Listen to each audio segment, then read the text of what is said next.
or the people that committed it. In any case, there was no way an old household in a place removed from Tokyo by over 6 hours of highway travel should know about it. Them knowing at all was already strange. My suspicions began to accumulate, like falling snow. 孫の誘拐についてお涼が述べたのはここまでだ。あんたの知りたかったことが含まれてりゃいいんだがな。あとは兄ちゃんの仕事だな。何のお仕事やってるか知らんけど、園崎家を相手にするなら相当の覚悟でやっとけよ。大石の旦那は怖いもの知らずだけどな。あれでも2、3回は襲われてる。最近は来てないけど、一時はオフの時も防塵ベストを着込んでたんだよな。Like for example, we've seen Kimiyoshi's reaction to that, as if he didn't know, but we didn't get to hear like the reaction of the Furudes and such. Therefore, maybe there's that option that the Furudes are the ones who kidnapped the grandson, that they are the secret weapon that the Sonozakis are using, that is never to be learned, is never to be found out. ええ。忠告ありがとうございます。気をつけることにします。標準語が流暢だよな。兄さんは東京とかの人？え？それが何か？ Investigators were always close to danger. Wait, is that it? I guess they didn't talk like any specific details.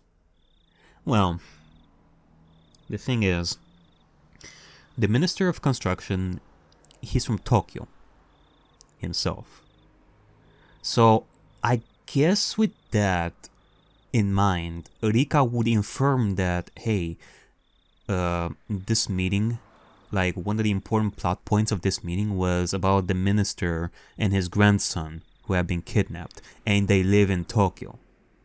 But that still doesn't make the connection that Akasaka is from Tokyo. It's not as if the families have talked about some secret intruder who came from Tokyo, who is Akasaka, who just came like yesterday. Like, I don't know, maybe Rika took a shot in the dark, presuming that this new visitor is from Tokyo, because of course, like the police are gonna find out that the minister's grandson got kidnapped. Therefore, the police would do something. What are they gonna do? They're gonna send like the police force like all around. You are gonna go over there. You are gonna go over there. Eventually, Rika probably think that, hey, they're eventually gonna send someone here in Hinamizawa to investigate the grandson's kidnapping. And I guess in conclusion, Rika must have been thinking that, hey, maybe this person is part of the police who is trying to investigate the grandson's murder. And, you know, in order to help the families, Rika did her job and tried to spook Akasaka into going back to Tokyo. Even though he wasn't 100% sure that he was even part of the police or something like that. However, it could be that the slip-up that Akasaka did about the wife and the new birth of the baby coming soon, that could have been like the thing that made Rika sure that, okay, this person is suspicious. This person has to be a police that is investigating the kidnapping of the grandson. Therefore, I must do my job to spook him off and have him go back to Tokyo. That could be it. Yeah, it was best not to divulge any information on myself. 兄さんのお仕事だけどさ。 So in conclusion, even if Rika was not 100% sure that Akasaka is from Tokyo, because of Rika learning about the kidnapping of the grandson from the meeting, she was thinking that eventually somebody was gonna come to Hinamizawa and investigate this, and apparently Rika eventually deduced that maybe this person is the one who is investigating, and she does not want any of that, so she tried to spook Akasaka into going back. ひょっとして警視庁の公安部の人ってことある？ I couldn't remain silent here. You'd be the same thing as admitting it. え？まさか。こっから旦那からもらった金の範囲には入らないんだが、兄さんとは今日宅を囲んだ仲間だからな。サービスってことで話してやるよ。お寮から誘拐の話が出た後、もう一つ話題が出たんだ。Another topic that Oreo brought up. And right before he told me this, Sato-san asked if I was from the Metropolitan Public Safety Division. In other words, what those two things meant caused a chill to run up my spine.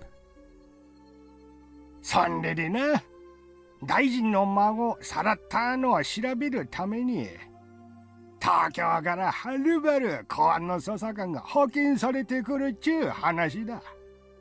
公安の捜査官。 Oh, there you go. There. Okay. God damn it. I thought that was the end of the conversation. But no, they're actually talking about somebody who would come from Tokyo to investigate. There you go. Okay, well. There you go. 大臣の孫の誘拐な、うかつにゃ大ごとにできゃんってことで、警視庁の公安部が独自で調べとるっちゅう話だ。は、大行なこったの。Yeah, there you go. And now Rika is gonna listen to this conversation and she's gonna do what she's gonna do, like to Akasaka, as we discussed. ん？どうした？ Rika, who had been joined the entire time and was completely uninterested in the conversation up until now, looked at Audio with an interested face as soon as the topic of public safety came up. And she's listening intently. 警視庁が来たのですか？リカちゃまは警視庁も知ってなさるんかい。Okay, now this actually piques my interest, however. What? Why is Rika all of a sudden interested in a Metropolitan Police Department in the first place? Like, up until this point, she was doodling, like, waving her feet around, like, with her feet under the kotatsu and such. But once the talk about somebody from Tokyo coming here started, like, once the topic changed to somebody investigating the kidnapping and talking about the police, Rika suddenly perks up and is listening on this, and he is even questioning this. Why? I wonder if it's because of Tomitake.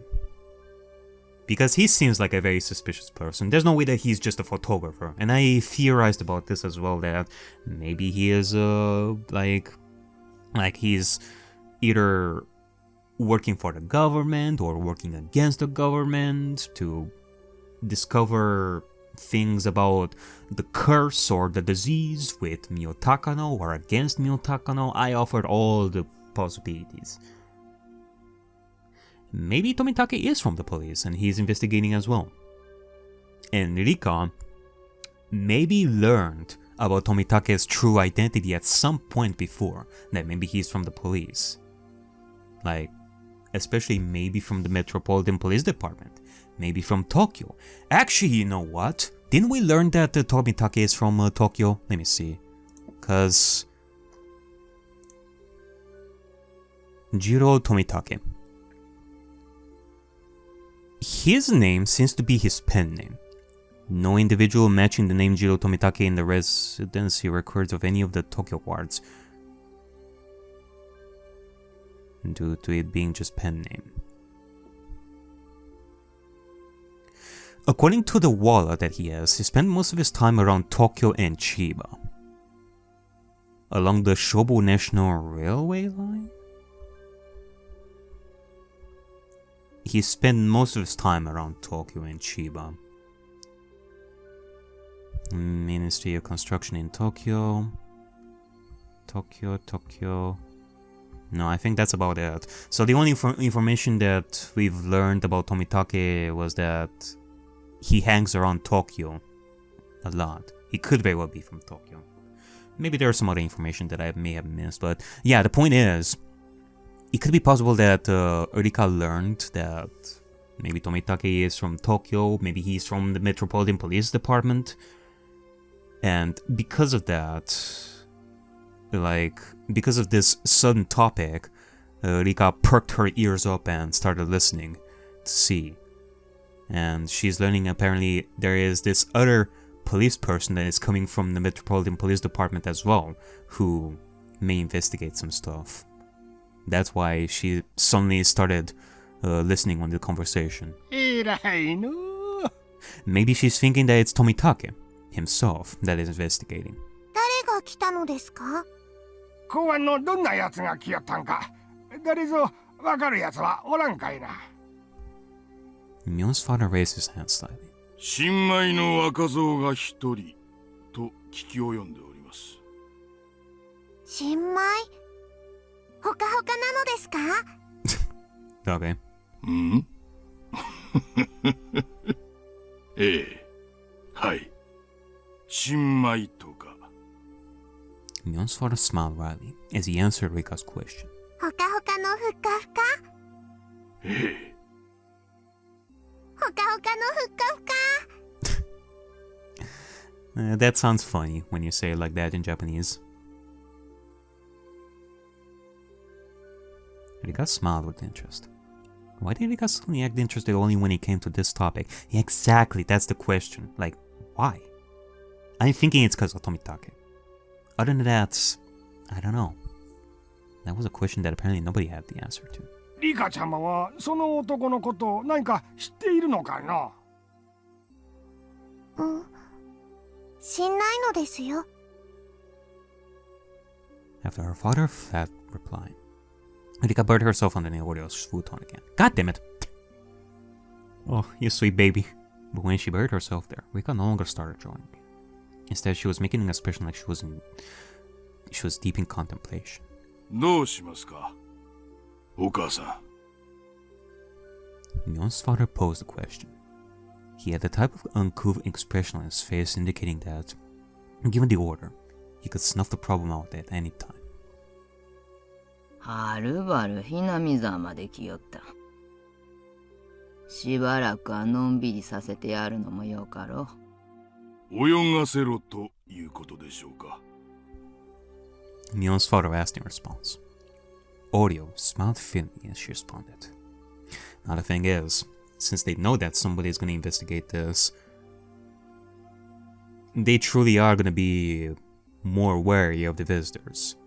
I mean, no doubt, when we met Kimiyoshi at the shrine with Rika, like today, in Kimiyoshi's mind, surely he must have thought that maybe this is the person that they were talking about at the meeting.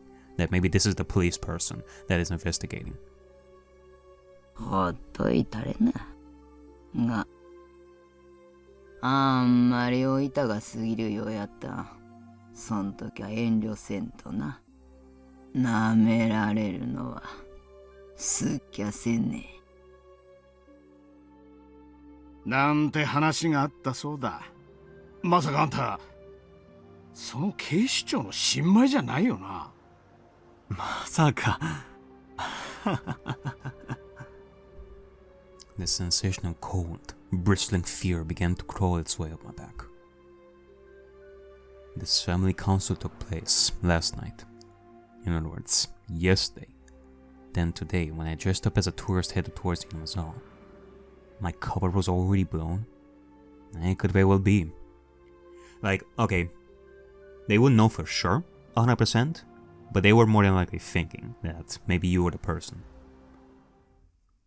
And I remember the first person I met when I got to the bus stop. I couldn't breathe. It was Makino, the auditor. The person that... Oh, Rika, of course. The person at the family council expressed interest in the man being dispatched from the Metropolitan Police. Rika Furude.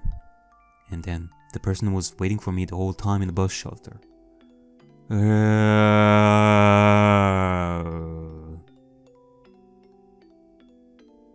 So it wasn't that she just decided to randomly sleep at the bus stop because she felt like it. She was waiting. Huh. Well, I guess she herself was thinking that our secret visitor would come via bus. She was more than likely thinking that that was the only option, because if the secret visitor would come by car, their cover would be blown because of the license plate. So the only choice was the bus station. Rika must have thought that as well, and she came and waited at the bus station. Jesus Christ. It was an unthinkable image. No, it was a delusion. When we met at the bus shelter, did Rika-chan already know my true identity? Well, maybe not. She wasn't 100% certain, but she wanted to see. Did she know that I was Akasaka, dispatched from the Metropolitan Police Department, and come to meet me? I mean, it could very well be possible that even the name was dropped during the meeting. Maybe they already know that it's Akasaka? They didn't mention his name, of course, but if they learned...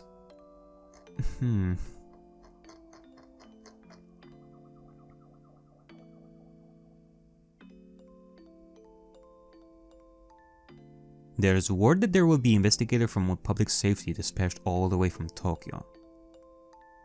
I mean, you know, they have connections everywhere. Maybe they do know that. Maybe they do know the specific person that was dispatched. They could be Akasaka. And the name must have been dropped during the meeting, and therefore Rika also learned that it's Akasaka. So once she learned Akasaka's name, that was dead giveaway. So yeah. Then, including Mayor Kimiyoshi, every villager that I met, everybody knew but just pretended not to, because Oreo had given instruction not to interfere. Thinking about it logically, it didn't seem possible. I met quite a number of people. If there's people that are good at acting, then there's people who are bad at hiding things. If there was that many people, then there should have been somebody among them who knew I was from public safety and couldn't hide their hostility. However, I didn't feel any presence like that. But then, even still, why did Oreo tell them to leave me alone? It's because if they were careless about it, it would only raise more suspicion.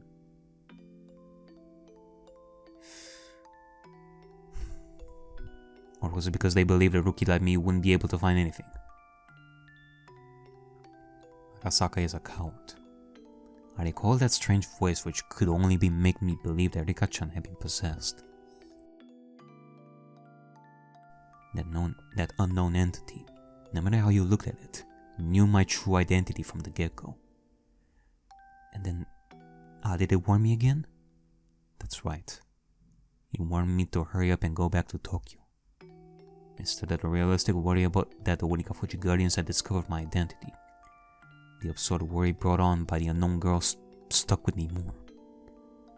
What exactly was that girl? What was the thing I would eventually regret? The mysterious girl, Rika Furure. Let's stop this. Everything I was thinking of right now was merely conjecture. Tomorrow, first thing in the morning, I'll report everything I heard right now to HQ, and wait for the orders. Yeah, that will be the best thing to do. There was no mistaking that the possibility the Onikafuji Guardians were related to this case was there, and that the fact that my cover was blown meant I was in a precarious position. But as everybody at HQ was already extremely busy, they might not be able to spare the support. もういいかい？よければ好きなところまで送るよ。あ、すみません。では、お会いした元の駅までお願いします。A rural road where even a streetlight was rare. I couldn't see anything. I wasn't aware of anything but the asphalt that was lit up by the headlights. Outside of that light, was it simply darkness? Or was there something lurking there, waiting to strike? I had to think I drew the short straw here. I wanted to go back to Tokyo. for some reason. The voice of the girl warning me to go back to Tokyo still lingered in my head.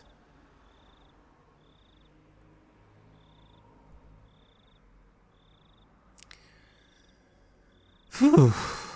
Well, that was surely something. Holy mother of God.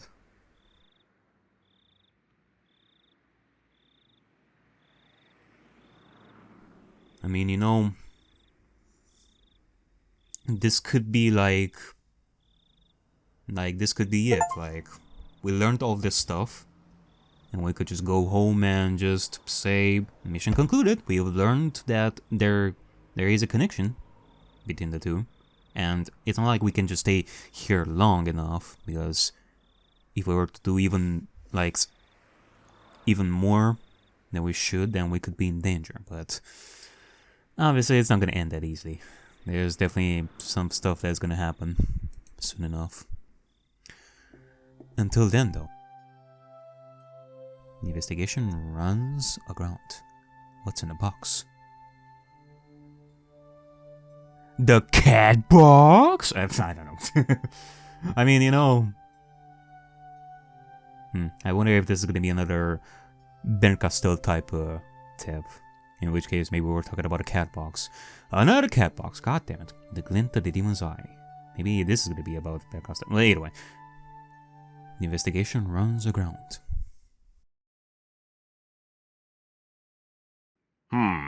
昨日銀座の料亭でお会いしてね。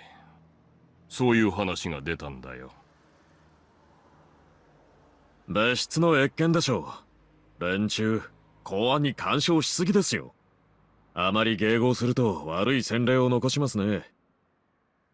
犬飼大臣は公安の動きに不快感をあらわにしているらしい。多分月曜の町議で次官からその旨の話が出るんじゃないかと思う。参ったな。次官へは局長級に話つけてもらうしかないですよ。給料を多くもらってる人の当然の仕事ってことで。まあそうなると局長からは絶対に大臣脅迫の物証を求められるよな。あの人、たまにどっちの味方かわかんなくなりますね。うちらの味方しなくてどうすんのっての。まあ多分大臣を経由しての圧力だと思ってるけどね。俺が時間室で油汗かいて時間稼ぐ間に調査進めてもらうしかないよな。全身の汗絞られて絞りかすになっちゃうかもしれないけどな。でどうなの？調査の進行は。期待してた濃厚なラインがことごとく外れて、正直途方に暮れてます。最近の大臣発言をまとめると、Hinamizawaダムの計画の話が目立つっていう報告を聞いたけど、それはどうなの？目立つっていうか、本当に微細な程度の違和感ですね。たまたま県議連でのスピーチだったから、時事ネタを話しただけかもしれないし。確か地元団体が過激に抵抗してるってやつだっけ？鬼ヶ淵死守同盟。確か赤坂君に調べてもらってたよね。僕は連中には今回の事件は起こせないと踏んでいます。ですが疑わしいところのほとんどが真っ白な以上、疑いの枠から外すわけにはいかないかもですね。赤坂君からはその可能性は否定できないとの軽い報告は受けています。なら調べてみる価値はあるんじゃないの？しらみつぶしなんだから、残る疑わしい団体がそこ一つならやるしかないでしょ。ま、調べる団体はそこだけじゃないんですがね。鬼ヶ淵と同じ程度のレベルで疑わしい団体になると、もう相当の数になりますよ。人手も時間も残業代も全然足りません。赤坂君からさ、もうちょっと詳しく聞いてみてよ。俺はちょっと要注意に感じるけどな、その死守同盟。彼、村人とうまく接触できたって連絡してきました。現地の警察とも連携できてるみたいですね。赤坂君との連絡密にしてください。それで彼からの情報が引っかかるようであれば、増援を送ることもありということで。わかりました。あ、すいません、片岡市長。局長からお電話です。こっちに回しますか？ああ、いい、そっち行きます。もしもし。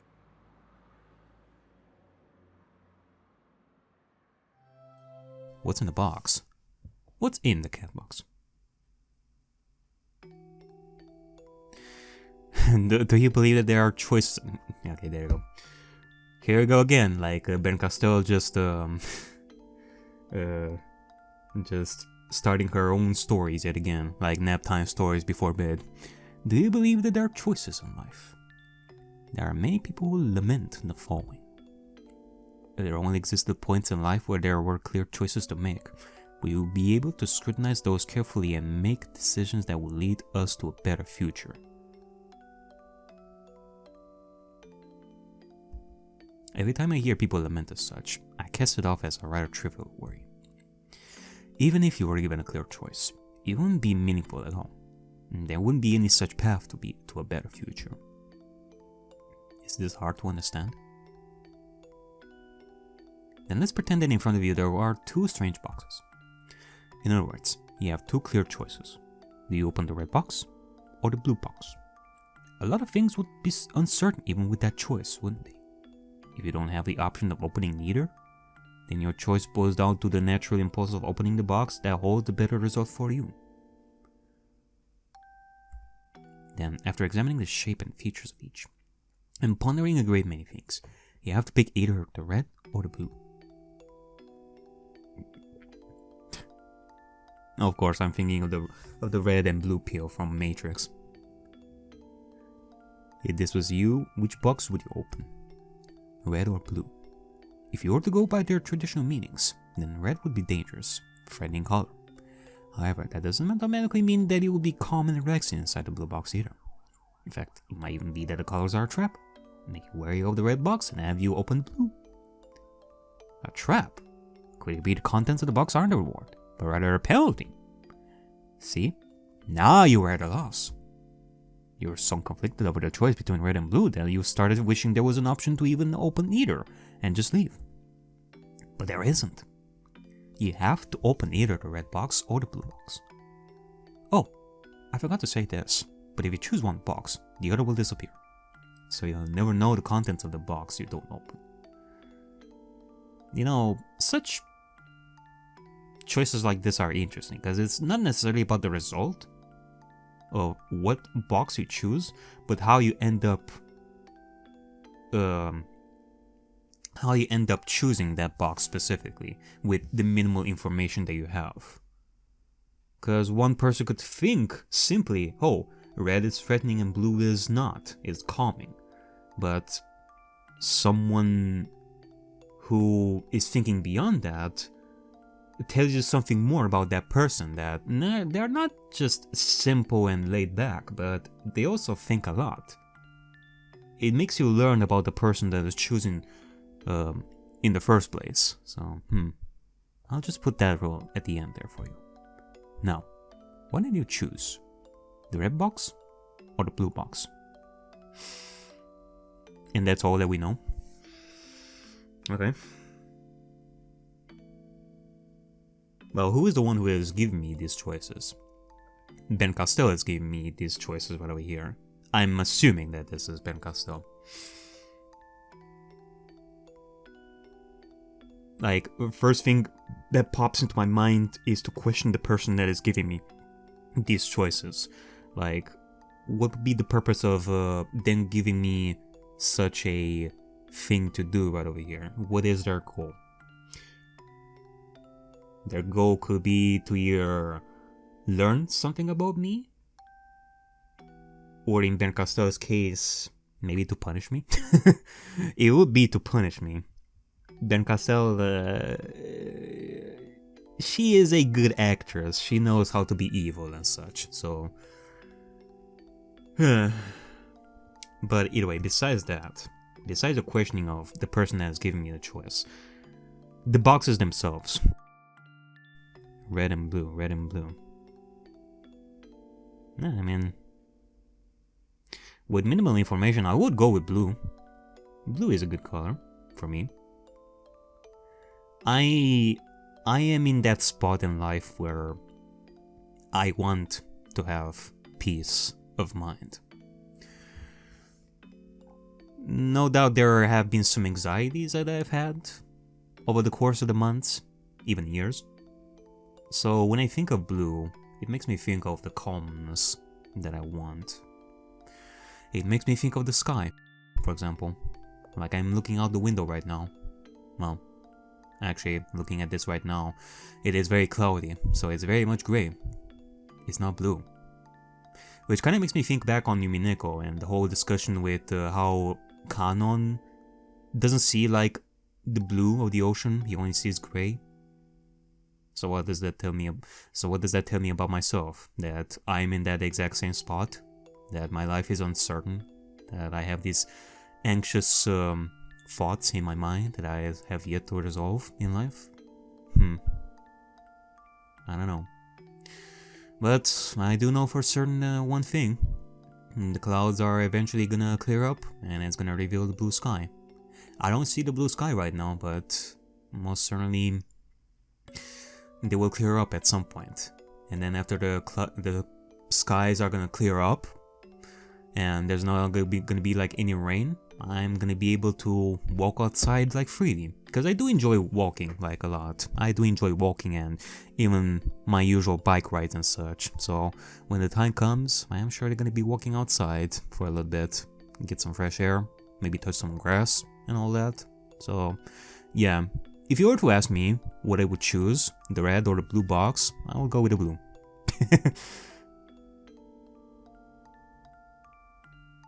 It's alright, you won't lose anything by picking either one. Come on now. Whoa! Okay. I guess I'm actually gonna choose one. Huh. The red or the blue box? Okay, well...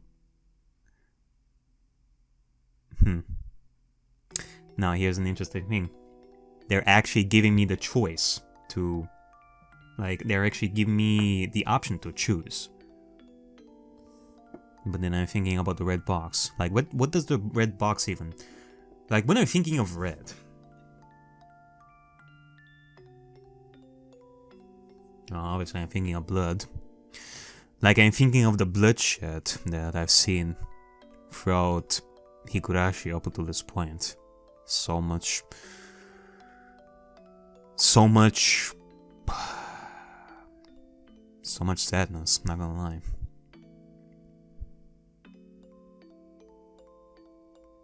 Alright, well, you know what? I'm gonna choose the blue box. Have you thought about it?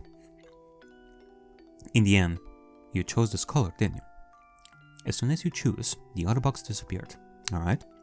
So we can give up on the contents of that one, okay? That's the rule. Now, open up the box you chose. Inside the box, there was a stick of chewing gum. Alright. A stick of chewing gum. Like, that's something that I can eat on my walks outside once the sky is gonna become clearer. Although I'm gonna be honest, I don't remember ever chewing gum. I don't remember ever having like the chewing gum and such. Maybe it's because of that whole fear of possibly swallowing it and, you know, doing damage to your respiratory system and getting clogged in there. So I guess I had that fear of accidentally gulping it and thus me not even trying the chewing gum in the first place. So I don't know. Now see, that's the thing. I'm learning that I'm thinking of the worst case scenario in this. Of the chewing gum. Instead of entrusting myself that I would chew the gum like safely, I'm thinking of the worst case scenario where I would end up chewing like the gum and then gulping it by accident. I have that fear. That's a thing that that you can learn about me at this point. Like, I have this anxiousness in me of thinking of worst case scenarios, even in situations where I shouldn't. Now it is a lot better. Now it is a lot better. I'm not thinking of some stuff in life, but no. It is something that I have dealt with for a lot of years. I know you're a little disappointed. Well, that's only natural. No matter how you look at it, it looks like you drew the dud. The correct box might have had the bar of chocolate in it, for all you know. Ooh, chocolate. I could go for some chocolate. No need for any complex explanation. I am just hungry for some chocolate, that's it. No, in fact, no philosophical questioning my life kind of decision for wanting the chocolate. I just want chocolate. It's just that easy. No, in fact, there's something incredible, like a pair of tickets to Hawaii might have been in there. No, you know what? I'm tired of island visiting and such. I think I'm good. But if you wanted to verify that, the other box has already disappeared. There's no way you can check now. But if you think about it from an optimistic point of view, just maybe, the other box was empty, and this box was the winner. You know, that is an interesting point of view when it comes to seeing the glass half full or half empty. Why think about the other box as being the winner when you could be thinking that this box that you have is the winner? I mean, you're never gonna know.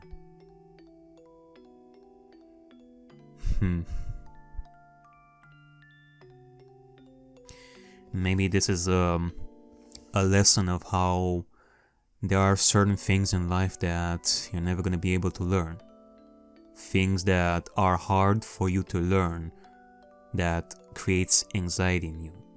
So instead of thinking of worst case scenarios and thinking of what that other thing could be that I'm trying to learn but it is impossible for me to learn, instead of creating anxiety over that, just settle on the thing that you have yourself and forget about that other thing. I mean, there's not even a guarantee that that thing that was in the other box has disappeared forever. It could very well be that it has disappeared for just temporarily. Maybe you just settle with this box that you got right over here, this blue box, and eventually the contents of that red box is eventually gonna end up on your path when you least expect it.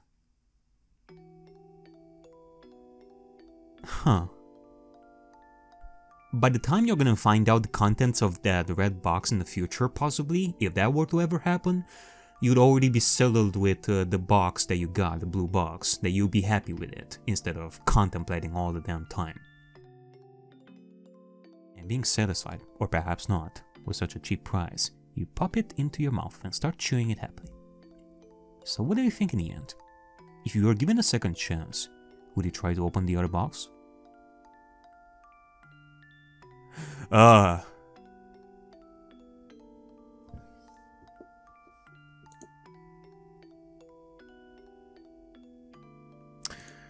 I do have that second chance though. I have the power to go back in time. I could go for that other box and see what's inside to satisfy my curiosity. That would mean that I would give in, like in other situations, I would give in to the anxiousness and try to learn about that thing, even if it's none of my business. Maybe me going after that second option would be a sign of weakness, you know. But unfortunately, the chance to choose between the red box or the blue box has come and gone, never to be seen again. The chance to change your selection will never come. Don't your parents often say, every choice you make in life only happens once, so choose carefully? See? Choices aren't that great after all. Aren't you a little disillusioned, no?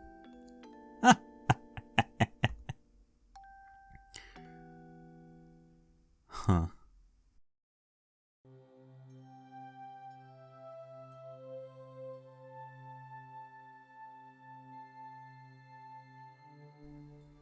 Then again, why This isn't real life. This is a story. I am simply curious from a story's perspective to see what my story/game has to offer. Therefore, I would go and see what that other thing was.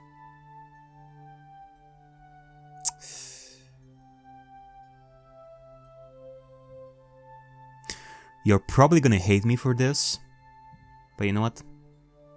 I'm just gonna continue ahead.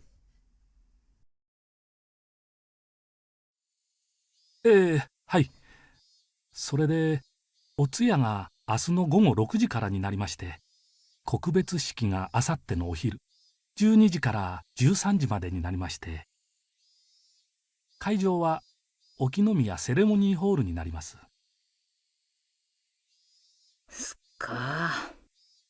池澤助役のお孫さんの葬式じゃ、何にも挨拶なしってわけにもいかんね。みよ、代わりに出てえな。うん、了解。喪服で行く？香典はいくらくらい？学校の服でえんね。前のボタンちゃんと留めてくんねよ。香典は5万。10万包んだれな。世話になったかんな。Mion quietly was still in awe at the exorbitant amount of money her grandmother was offering. 池澤さんはな、沖宮の事務所長だった頃からしっかりした人だったんね。役人は挨拶って言っても絶対に玄関までしか来ん。でもな、池澤さんはわしがお茶を勧めるといっつも上がってくれて、ちゃんと話を聞いてくれた。人の話を最後まで聞く、本当に鏡みたいな人だったんね。The two guests made a show of nodding, making it clear they were paying attention as Oreo reminisced. The sight of them trying not to get on Oreo's bad side was humorous enough to elicit laughter from Mion occasionally. で、池澤助役のお孫さんはいくつで亡くなったんね。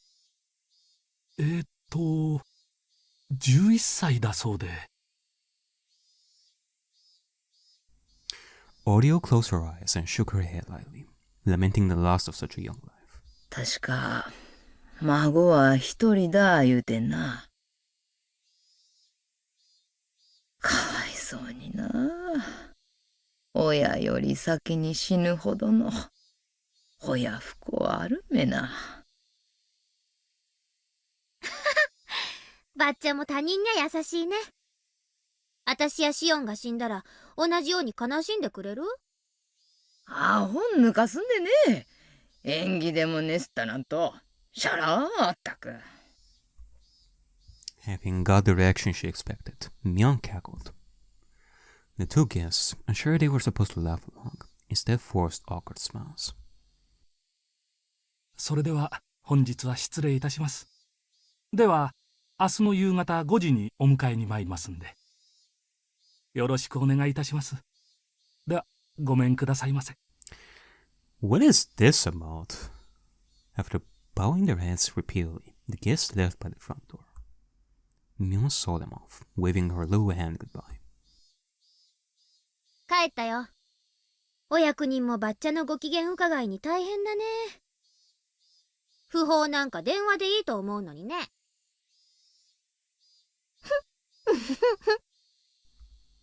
Well, it was true that Oreo Sonozaki was a central person for both her relatives and the residents of Hinamizawa village as a whole.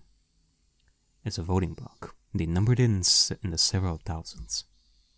It wasn't hard to imagine the mayor would try to pander to her.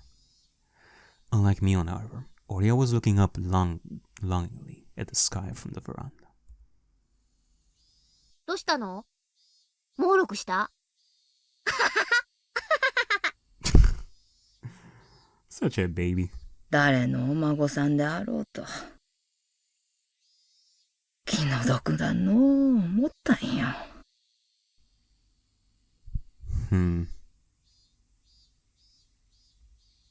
Saying that, she let out a deep sigh,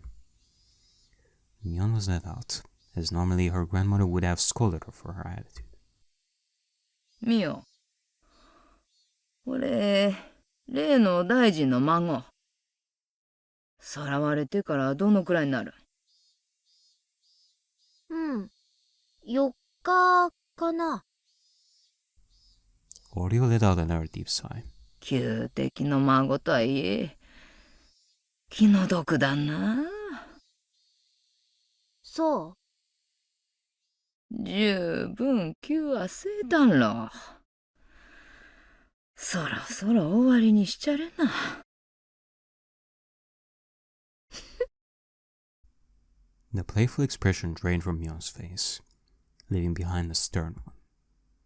And then, as if to ascertain Oreo's will, looked into her eyes. Oreo, expressing her attention with only those eyes, looked back into Mion's. お茶が欲しいんで頼んでな。さっきのチョコレートも食べといね。Chocolate.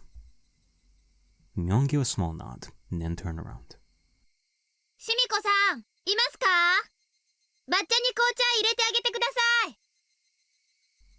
From far away, a voice responded in the affirmative. Mion, after confirming she'd been heard, picked up the phone and began dialing. あ、もしもし？ミオンだけど。うちのお父さん、います。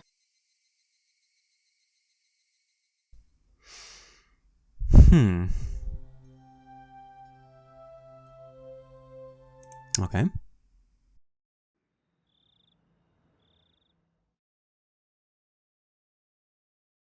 I had a restless night's sleep. I did nothing but turn over repeatedly during a night that seemed like it lasted for eternity. Yeah. Even then, I eventually fell asleep at some point, not realizing how high in the sky the sun had risen. I shook off the urge to go back to sleep. It was then I noticed that the phone was ringing. The time was almost 10:30 in the morning.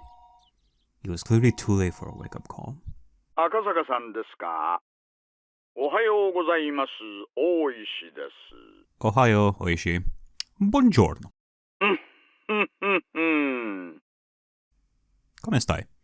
Waking up to the sound of Oishi's voice was a little too much of a shock. My delicate ears were ringing.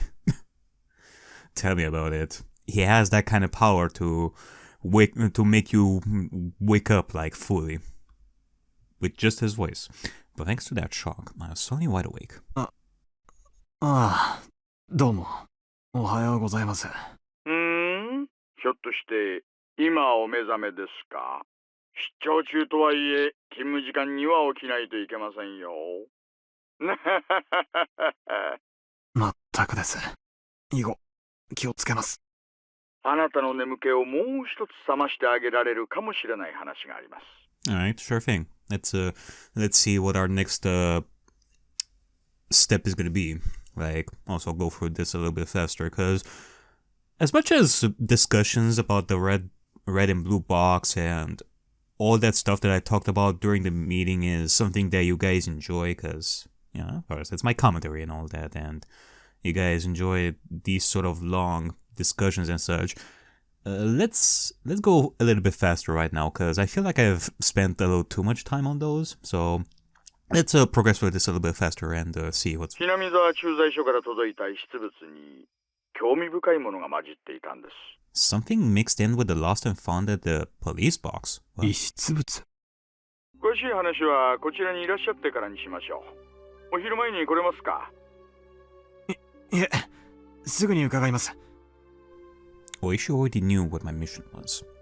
Since Oishi said it was something that would wake me up, it was hard to believe that it would be irrelevant to me. Honestly speaking, judging by the information from Sato-san yesterday, knowing that my cover was already blown, I couldn't wander to and from Hinamizawa carelessly. Yeah. In other words, my investigation was at an impasse. If there was some information there that could put me back on the trail, that would be nothing less than a stroke of good fortune. After vigorously washing my face, I pulled on my jacket and hailed a taxi, heading toward Okinomiya police station. おお、来た来た。天才ジャンシ様の到着だ。Yep, he has arrived. 遅くなって申し訳ありません。で、一体何が出たんですか？ With absolutely no intention of reminiscing about last night's mahjong game, I pressed him to get to the point. Oishi, anticipating that I would act that way, cut to the chase without any resistance. 先ほども申し上げましたが、今朝、Hinamizawaの駐在所から遺失物が届きました。Lost items were turned over to the police box were sent to Okinomiya Station after the paperwork was filled out. Oishi pulled out a plastic bag from a drawer and laid its labeled contents on the desk. 財布ですか？ A wallet. でしょうな。中には小銭はあってもお札はなかったもんなんで、スリが中身を抜いた後に捨ててったのかななんて思ったんですがね。最初は。I didn't understand how this wallet, so far removed from Tokyo, could possibly be related to the kidnapping. If it had drawn Oishi's attention, it would have to be something dramatic, like if the wallet belonged to the missing grandchild. I was thinking that, but I don't know. Like, it's kind of like in one of those situations where, like, if somebody was missing, they would leave an item that they had on them, like, right at the spot where they were kidnapped, which would be in Tokyo, but this is in Okinomiya / in Hinamizawa, so I don't know. That would be absurd. Like, something that convenient would happen. If that was it, then there were probably initials written on the wallet. Like the initials of Toshiki Inukai, the minister's grandson, T.I. Thinking like that, at this point, I didn't suppose that this wallet was something that could get Oishi so excited. Oishi, after putting on a pair of disposable plastic gloves, handed me a pair of the same. I didn't feel that this wallet was such an important thing, so I had my doubts about whether there was any point in putting on gloves. However, I didn't want Oishi's intentions to go to waste, so I put them on. Oishi opened up the plastic bag and pulled it out, showing me the back. As I imagined, there were initials engraved there, but it was slightly more detailed than what I thought, with Toshiki E marked on it. Okay, well, never mind, I guess. I guess the child did leave like a clue, like right here. Oishi grinned at me with a look on his face that said, "See?" I can confirm from this that this belongs to Minister's grandson. I informed him calmly. It would be a pretty big coincidence, however. This wallet was irrelevant. It was nothing more than Oishi's overeagerness. First of all, there was absolutely no way in this distant locale that the missing grandson's wallet would be found with such convenient timing. Could it be a trap? Would they do something like that? To capture... well, I guess to capture the police investigator that's investigating the crime scene, but... would they even go that far? Because, you know, we did talk about how the Hinamizawa village would go to extreme lengths to hide their murders and such, but... we're talking about a police officer right over here. Then again, if I'm to think that, well, it's not a... we're not sure who killed Tomitake or who caused Tomitake to kill themselves as such. Like, I always said it was a curse and all that.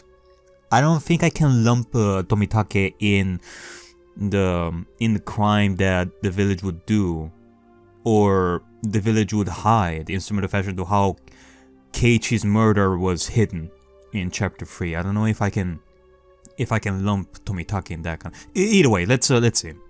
After all, the Oginakafuji Guardians wasn't related to the case in the first place, so there was no way this wall belonged to the grandson. Why I wanted to decide that was the case, even I didn't really know. Even though what should have been a top secret case was leaked before I had even dispatched. In this situation, how could I say this was definitely unrelated? Would it be more prudent to pay more attention to this wallet? You know, it will be a couple of days since I arrived in Hinamizawa. But in those couple of days, due to the number of remarkable events, my nerves might have become just a little frayed. I mean, we did find out that the Sonozakis at the very least know of the kidnapping, so there is a connection right over here. And we just had somebody from the construction who we played mahjong with. You are pretty lucky, must say, Akasaka. Shaking my head slightly, I cleared it off unnecessary thoughts. Oishi opened the wallet zipper, revealing the contents. Inside was a small change and a number of crumpled receipts. Oishi, from the jumble, pulled out a folded card. Seeing that, my heart stopped for a moment. What is it? Is it truly Toshiki's? Is it a library card or something? It was a card from a dental examination. Ooh. The name Toshiki Inukai and the age. A perfect match. The dentist's location was in Tokyo. There was no need to explain any further. How far was it from Tokyo to Hinamizawa? It was far enough that taking the bullet trains and cars would still take several hours. Why would a wallet with a dental examination card from Tokyo inside show up in Hinamizawa? Well, I did say that if the kidnapped will leave some evidence, you will be at the crime scene, which would be in Tokyo. But I guess the grandson would have done just the same here in Hinamizawa, I guess. Just as they are moving from one place to another, Toshiki decided to shake his pants, like really, really badly, to the point where the wallet would just fall off their pants to leave some evidence behind. I guess that could be it. Could it belong to a tourist who came from Tokyo? Because there's no way that the kidnappers would leave themselves like a wall behind to leave evidence. There's no way that those two guys would do something like that. They wouldn't be such idiots like that. Or maybe a villager on vacation on Tokyo just happened to pay a visit to the dentist? No, he had to have fallen into somebody's bag by accident. In my mind, I at this place struggled to find a possible excuse as to why this wallet didn't belong to Toshiki Inukai. Akasaka, why are you denying this so much? Like, what the fuck is wrong with you? He was as if it just wouldn't do for this wallet to belong to him. However, weeding out any possibility for error one by one, the haze surrounding the wallet in front of me faded, gradually letting it come into clear focus. Like, I understand, like, hey, think of all the possibilities. Would this really be so convenient for us to find, like, Toshiki is a wallet like this? Yeah, like, someone like me would question it, like, once or twice, but this feels a little bit unnatural to you, Akasaka. Maybe it's just me. Ne?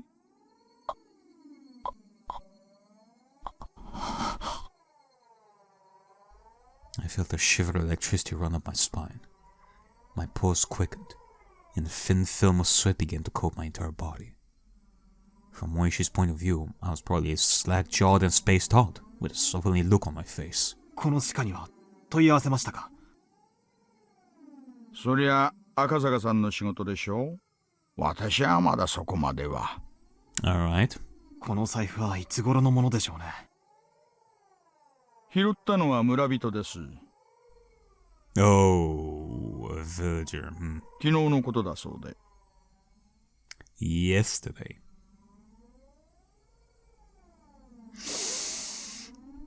Okay, see, now, like, the sirens are running in the back of my head as well right over here. I don't know if for the same reasons as Akasaka right over here, but if I'm to think that a villager from Hinamizawa picked it up yesterday, and not before the meeting, but after the meeting as well, this very well could be a trap. じゃなくて、この財布はいつ頃落ちたものでしょうね。ここいらに雨があったのはちょうど先週7日前。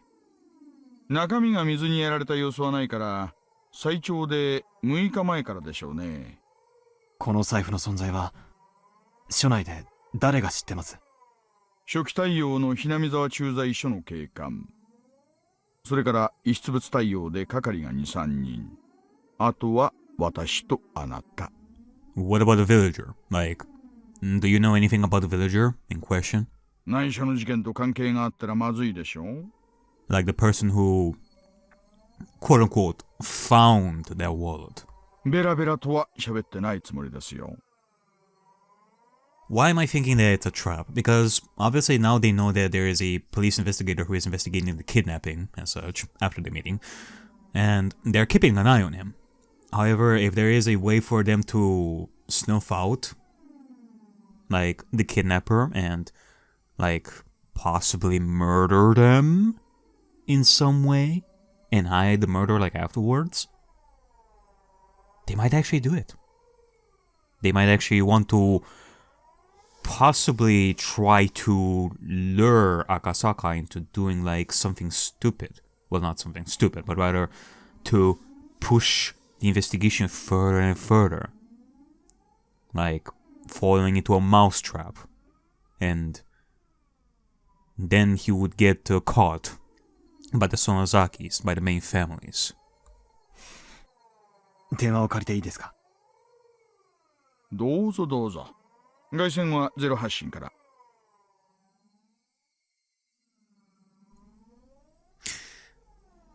Then again, like I did say that Akasaka denying this was weird, but in the end, maybe he's thinking the same way as I am. That maybe this is a trap. That's why he's being so scared of this. Let's see. I dialed the phone number inscribed on the examination card. I could hear my pulse pounding inside my head. Huh. Could there possibly be something so absurd? The addresses on the receipts and cards inside the wallet were all from around the area where the grandson lived. The name on the examination card was also a match. At the time we deduced that the wallet had been left behind also matched up with the timeline of the kidnapping. And, well, I guess this is further evidence that, yes, the Sonozakis are behind this. Because, well, otherwise, there's no way that the wallet would end up here. Of course, it was possible I could just laugh it off as all a big pile of coincidences. There wasn't any strong evidence. Right, and all this circumstantial proof, the contents of the phone call I was about to make would have a much greater meaning. はい、お待たせしました。中川歯科です。どうも。こちらは沖宮署です。実は、お財布の落とし物がありまして、所有者の連絡先を探しております。ご協力をいただいてもよろしいでしょうか。お財布の中にそちら様の診察カードが入っておりまして。ええ。氏名は犬飼俊樹くんです。カードの番号を申し上げますので、電話番号をお調べいただいてもよろしいでしょうか。ええ。ありがとうございます。お願いできますか。Still holding the receiver, I pulled out a notebook from my breast pocket with my free hand. I had opened it up to the page with the grandson's address and phone number recorded on it. どうもすみません。はい。お願いします。I compared the phone number written in my notebook to the one that was being read out on the other end of the line. During that process, I spun around to look behind me uneasily. I locked eyes with Oishi. Oishi looked puzzled, wondering what the matter was. Why would I feel uneasy and look behind me? That was because the person on the end of the line was reading out the numbers as though doing so straight from my notebook. It seemed that HQ was in quite an uproar thanks to my report. No matter how many times the authenticity of the evidence I had linked to the grandson was called into question, I could only respond that it was the truth. When the lead investigator first picked up the phone, I was grilled about the evidence I found that was almost too good to be true, if I do say so myself. But after having doubt dispelled, he fell into silence. The receiver was finally handed over to the section chief. When he picked it up, the background from on the other end of the line disappeared, and he knew that it had gone completely silent. After asking the same questions about the wall that the lead investigator did, the chief quietly spoke his next words. わかりました。こちらから何人か増援を送ります。今日の夕方には到着できるでしょう。Oh shit! Are we going full force? 赤坂君は引き続き現地調査をお願いします。財布が発見された地域の情報を収集しててください。加納さんは何人か選んで現地へ直接。Alright.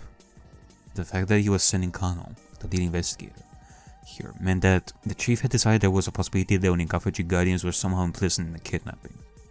However, he felt as though until the lead investigator, whom he trusted, had verified the evidence with his own eyes, he was still going to be skeptical about it. どうでした？本庁から増援が出発するそうです。私は現地調査を命じられました。財布の落ちていた場所はどこなんです？高津戸のあたりだそうです。ここが沖宮。ずーっと行ってここがひなみ沢で、さらに上流にぐーっと上がっていくとこの辺が高津戸です。高津戸? Wait a minute. I think I remember that name. That might be the name that they quote unquote spoiled. Like last time when we were talking with Shion over the phone. Let me just investigate this like real quick. Let me check my notes.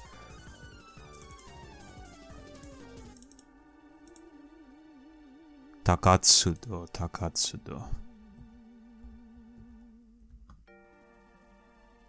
Yep. On the phone with Shion before Rika's disappearance. They even kidnapped a child of an important person, the head of the Ministry of Construction who was in charge of the Hinamizawa Dam, who one day eventually got rescued in Takatsudo Mountains, which are upstream from Hinamizawa, in 1979. Wait, 1979? Isn't it like 1978? Like this is the year like 1978, right? Well, I wrote 1979 at that point. But I feel like I remember like this chapter taking place in 1978, right? Like one of the information is wrong, but either way, yeah, Takatsudo. I knew I remembered that correctly. The way she explained where the world was found by pointing to locations on the map on the wall. This place called Takatsudo was even more remote than Hinamizawa was. 高津戸界隈はほとんど民家なんかありませんよ。昔の廃村です。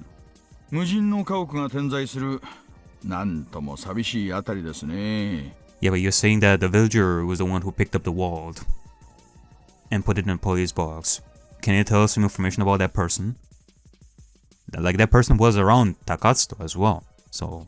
大石さん、高津戸へ案内してもらうことはできますか？構いませんよ。赤坂さんお一人ではなかなか自由にひなみ沢に出入りはできないでしょうからね。Yeah, exactly. 無論また野球帽とマスクをしてもらうことになりますが。Goody. The way she had agreed to accompany me was very reassuring. Sato sounds the info was to be believed. My cover had been blown. I wasn't sure if the villagers had realized that the fresh meat dispatched from public safety was a tourist that had visited the village yesterday. In other words, me. But deciding that they hadn't noticed would have been very optimistic. Given a cursory thought, Takatsudo, where the wallet was found, couldn't be ruled out as a hiding spot for the kidnappers. The Takatsudo area didn't have any residential buildings, nor was it alongside a highway. There wasn't a reason for even the locals to go out of their way to visit it. It was exactly what you would call a long-forgotten ghost town at the end of the road. You couldn't ask for a better place to hold a kidnapped grandson.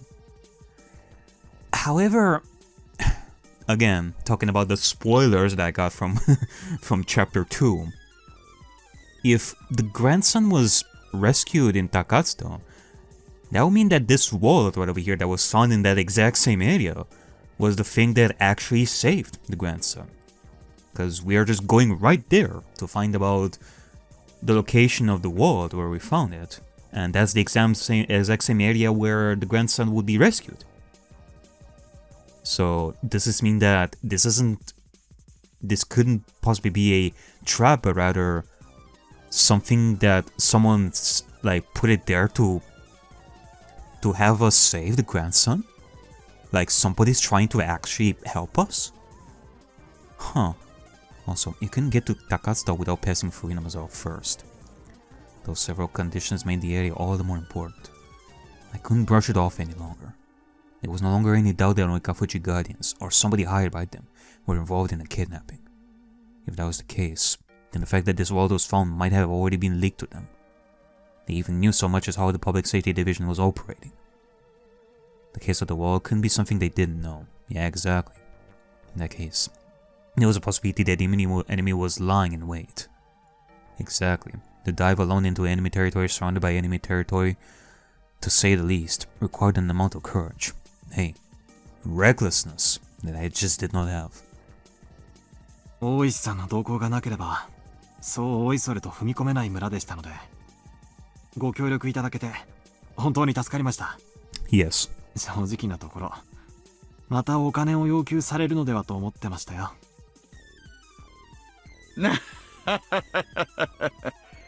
それは正直を言えば、Hinamizawaなんか好き好んで生きたがないですからね。運賃でも弾んでもらいたい気分ですが、でも一緒にタコを囲んだ友人の頼みとあれば断るわけにはいきませんしね。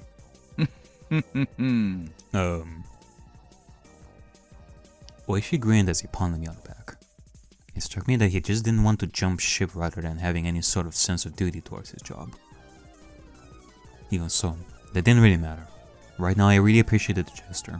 では、早速出してもらえますか? Yeah, let's. If the enemy knew that the police had obtained the warrant, then they would probably have moved the hostage to a different place. There wasn't a moment to lose. But Oishi, without regard to the fact that we were about to head out, began to remove his jacket. 何をしてるんですか? まあ、用心ですよ。家中の栗を拾うなら、相応の用意が必要と思いましてね。あなたも来ます? What Oishi pulled from the drawer below this was a stab-proof vest. Oh.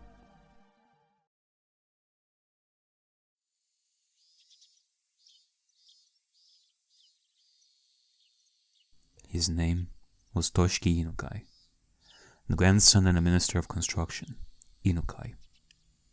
There was only one reason for him being here. If it didn't include gym or art class, his grades were above average. And that was the result of having private tutoring sessions twice a week. If you omitted the fact that he still couldn't do pull-ups, there wasn't much else that would make him hate school.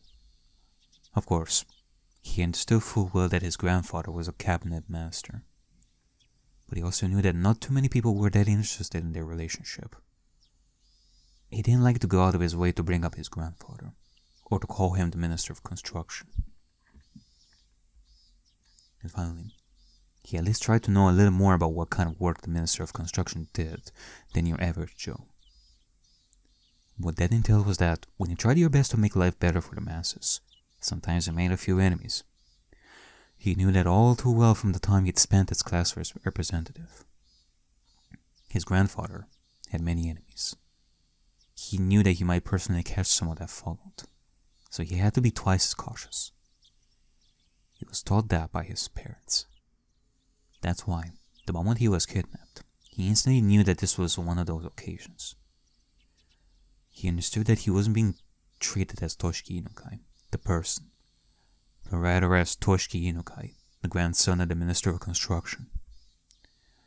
That he wasn't personally at fault, but that this was the result of some unavoidable trouble with his grandfather's work. It made a little difference, but when he realized it wasn't because of anything he did, he was able to relax, if only a little. Of course, at first he was struck with terror befitting his age, wondering what was going to happen to him. But after a while of being tied up and only able to stay lying down,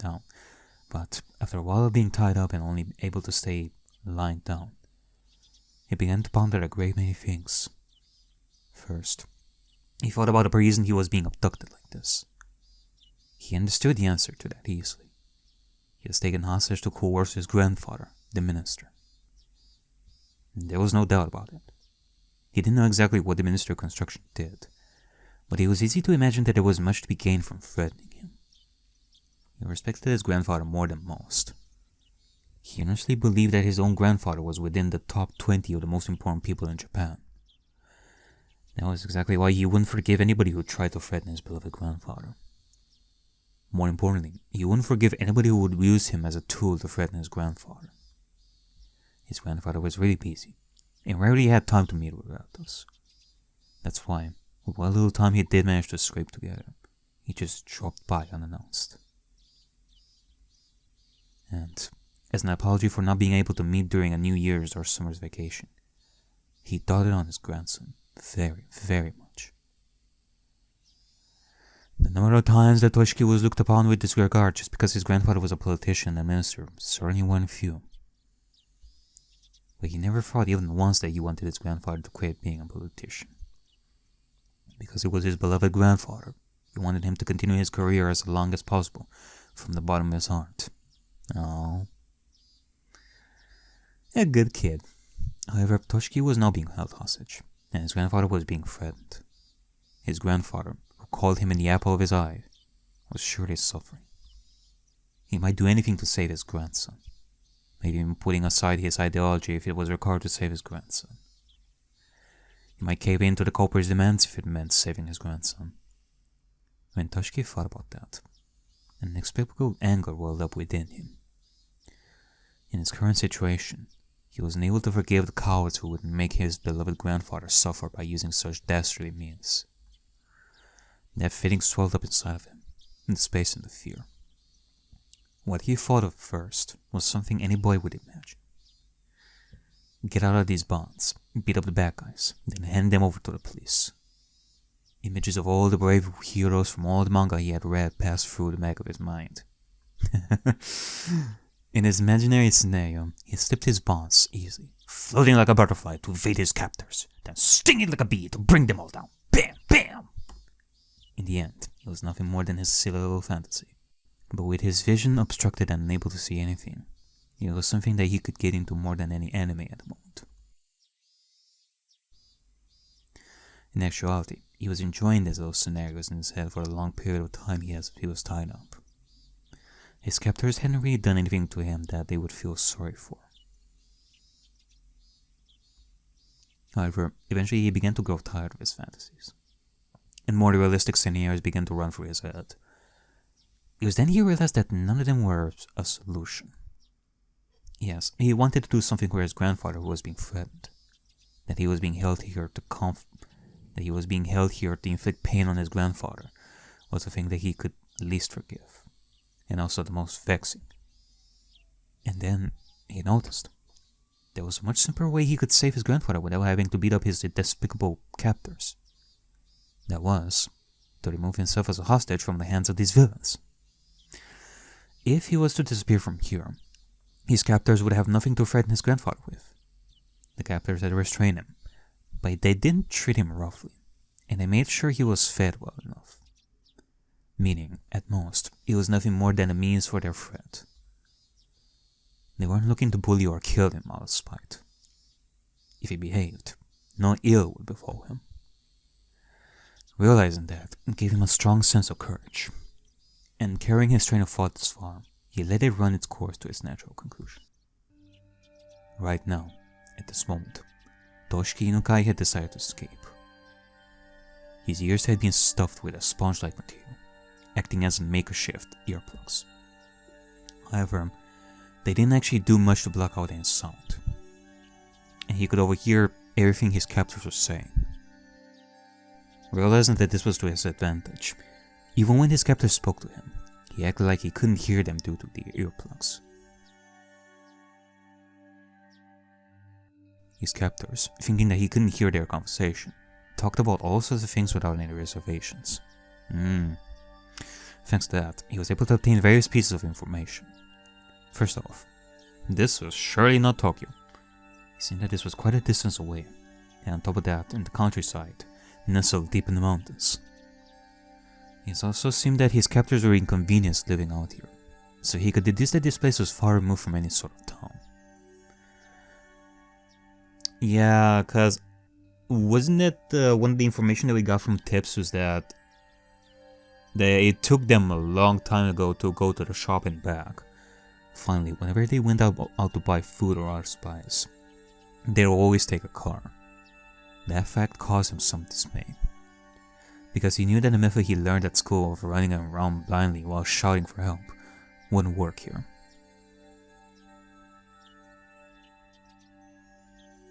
He paused his little mental escape scenario there, which is something that I actually had to question a little bit over here because, okay, it seems that this place is really, really remote.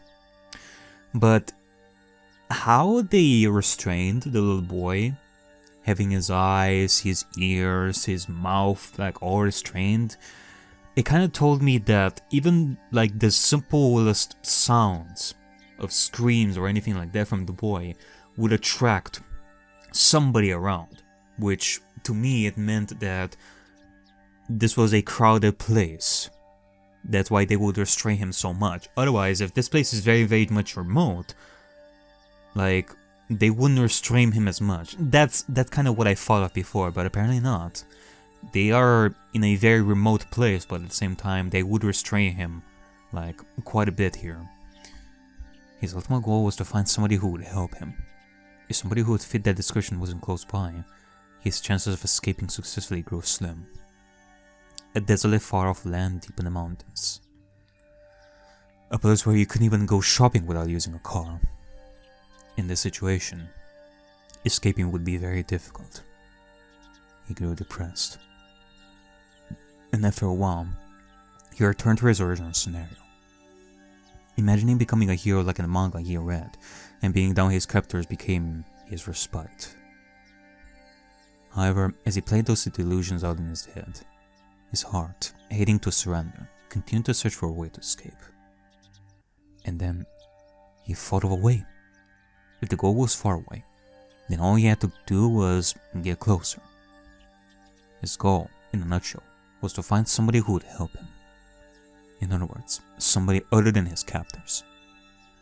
If he faked being sick, then his captors would have to take him to the hospital. Or bring a doctor in. They would probably be reluctant to do that. But he already knew that the hostage was more important than anything. And the off chance that something happened, like him dying, occurred, they wouldn't be able to threaten anybody anymore. Oh god, don't think that he's actually gonna start hurting himself. Luckily, he had an experience that would help him fake a serious illness. At the end of last year, he was unavoidably involved in a car accident that had to undergo surgery. The scar from the surgery was still clearly visible on his lower torso. He recalled the pain and suffering from that time. The existence of that experience would make a huge impact on the realism of his performance. Okay. I'm listening, little boy. He was quite confident in his ability to fake an illness.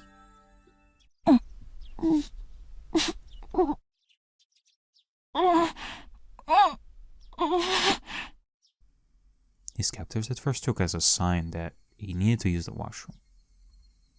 Untying only his arms, they tried to bring him there while he was still blindfolded.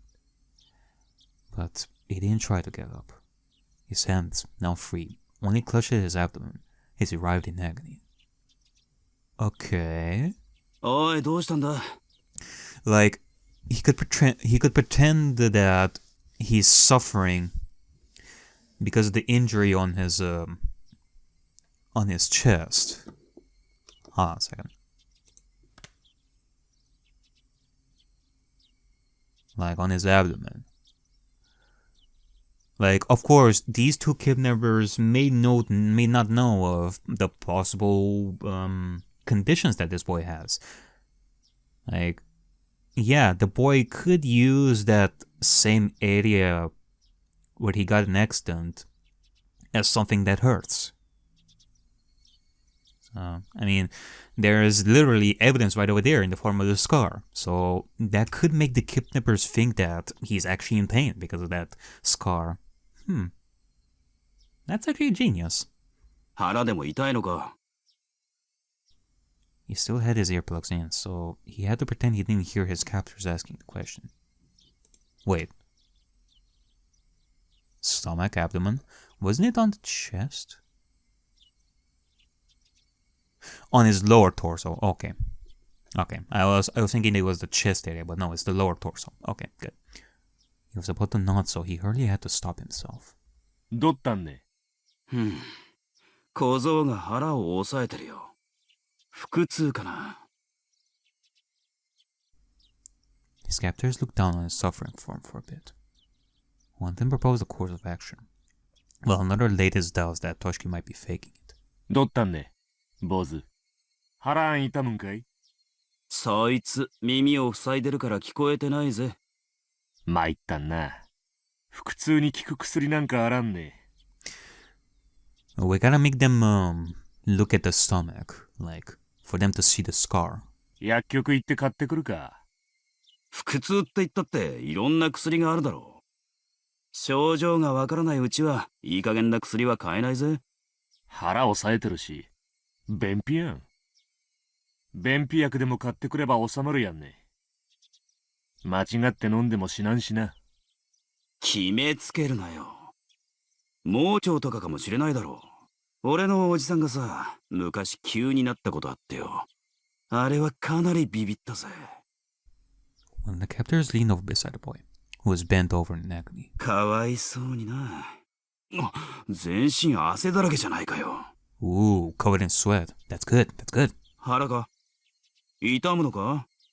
おいおい、痛むんならあんまり抑え込んじゃかえって悪いぞ。Realizing that his captors were concerned about his stomach, he inadvertently let his shirt dry up, letting the scar from his surgery come into plain view. Yes, that's good, that's good. His vision was still obscured with packing tape, so he couldn't see their reaction to the scar. But his captors were taken aback, and judging from their momentary silence, he had obtained the reaction he was looking for. おい、やばいぜ。この手術跡、そんなに昔のものじゃないぜ。その小僧、熱出てるんかいね。体温計あるん？あるわけねえよ。でもすごい汗だぜ。おでこは結構熱いと思う。緊張状態が続くとさ、昔の傷なんかに応えたりするって聞いたことあるぜ。じゃあどうすんよ。薬じゃ治らんちゅんてんか？何の手術跡か知らねえけど、とにかくまずいだろ。下手すると命に関わるぜ。まずいんて。これは本当にまずいんて。Wait a minute, hold on a second.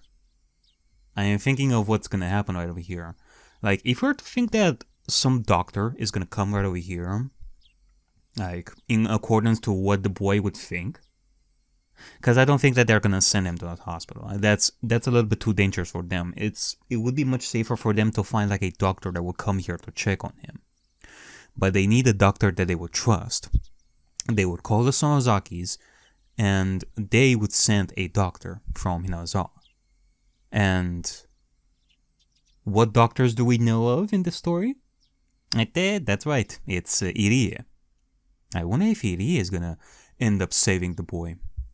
医者に見せた方がいい。このままじゃ突然ぽっくりいっちまう可能性だってあるだろう。Toshiki Inukai, with those few words, knew that the situation was progressing exactly as he had envisioned it, and sniggering to himself on the inside, pressed his act even further. The thing is, like, I'm thinking that the Sonozaki would send a doctor that would know about the kidnapping. I don't see Irie as one who would know about the kidnapping, that he is working for the Sonozaki that closely. Yes, I was thinking during the investigation video that maybe he's working with the government or against the government and all that stuff that I talked about with the curse and all that. But him being connected to the Sonozakis to that extreme, to the point where he would know about the kidnapping and would actually not have a say on the kidnapping, that he would let the kidnapping happen in the first place, I don't think that Irie is that kind of person. Like I said, I do believe that Irie is a good person. Until the moment I am proven wrong, he is a good person. He didn't even need to see to know that his captors were panicked and were running around like chickens, with their heads cut off at this troublesome turn of events. 診療所連れて行くか？そりゃまずん。先生を連れてくる方がいいね。入江の先生か？ They know of Irie! いいのか？大丈夫か？人質に何かあったらまずんね。しゃあない。緊急事態やん。Okay, well, I guess that tells us that the kidnappers are actually from Hinamizawa as well.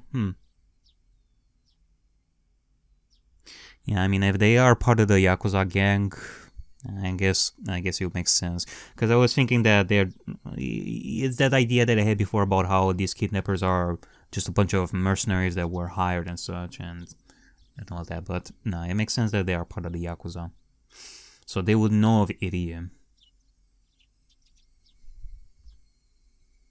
One of the captors hurriedly left in the car. Another of the men, completely shaken up at this point, wiped the sweat from his forehead with a handkerchief. It looked like they were bringing a doctor. As long as the doctor wasn't an accomplice, that doctor was his goal. He was someone he should seek help from. His captors were probably wary of that happening. They would be prepared for it. This will all come down to luck. Some of the sweat emerging from his brow was from that nervousness. At the moment, the packing tape that was covering his eyes and ears was torn off. The burning light that he was seeing for the first time in several days hurt his eyes. Oof. After that, the gag that made it hard for him to breathe was also removed. 大丈夫かこそ。今お医者を連れてくるからな。しばらく我慢してろな。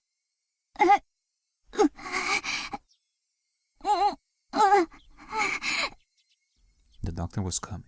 The doctor was coming. Now, how was he going to ask for help? And how was he going to get away from his captors? A plethora of thoughts began swirling through his mind. わかってると思うが、お医者に余計なことは言うなよ。俺たちも別にお前に乱暴がしたいわけじゃないんだ。そりゃわかってるよな。Toshiki Inukai nodded while feigning pain and obedience. His expectations and the enemy's expectations. Whether they doubted he was faking his illness or not, they knew what his goal was, and would try to stop it. His stomach contracted from the stress of this gambit, making it seem like his stomach really was starting to hurt. No, it really was. To his advantage, it does right now. But there was no reason to panic. If he failed with his approach to the doctor, there was nothing to lose. If there was something to lose, it was this method of faking illness to get in touch with the doctor. If he could think of other methods from here on out, it wasn't much. But at present, this was the easiest and most dramatic way he could think of. The more he thought about it, the more it looked like this was his first and last gambit. Eventually, he heard the sound of a car approaching once again. The sound of the car doors being hurriedly opened and shut. The sounds of several footsteps approaching. A young man in a white medical coat. It's Irie! As he acknowledged the boy, a suspicious look showed itself on his face. 彼は村の子じゃありませんね。He knows. Of course he would know. He's a doctor after all. The captors didn't respond. From the looks of it, the young doctor had realized that this was an abnormal situation. Yeah, it would be like a abnormal situation. I mean, not only does he not recognize that child, but it's in bumblefuck nowhere around here. Like, why here? One of the captors talked threateningly. 先生には関係のないことです。